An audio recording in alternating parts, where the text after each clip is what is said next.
Is it true that bringing your phone close to gas can cause an explosion? Okay, let's break this down. First off, we need to understand fire itself. If I cover a fire, it goes out, and that's because fire needs oxygen to burn. But oxygen is not enough to sustain fire, so it needs to react with something, and this thing is called fuel. Fire happens when fuel and oxygen react together, and there are two types of fuel. We have high flammable fuel and low flammable fuel, also known as combustible fuel. An example of high flammable fuel are petrol and cooking gas, the one we use in our kitchen. And for low flammable fuel or combustible fuel, we have diesel, kerosene, and wood. You see, fuel and oxygen cannot just start reacting on their own to cause fire. They need an energy to start their reaction, and this energy is called activation energy. This activation energy can be gotten from a spark or a very hot object. But how hot should the object or the spark has to be now depends on the type of fuel itself. For example, the cooking gas we use in our kitchen needs about 1000 degrees of temperature from a spark or from an object to ignite itself to cause fire. And as you know, our smartphones are made up of semiconductor chips which are not capable of producing spark, but they can get very hot.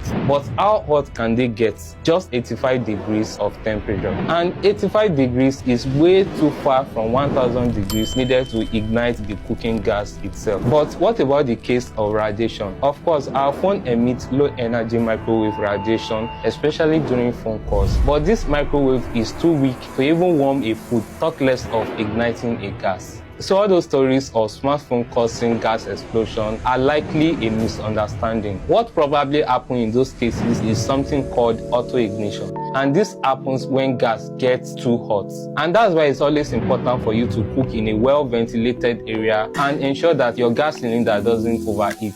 Make sure you share this video with your families and friends. Click on that like button, and I will see you guys in the next video.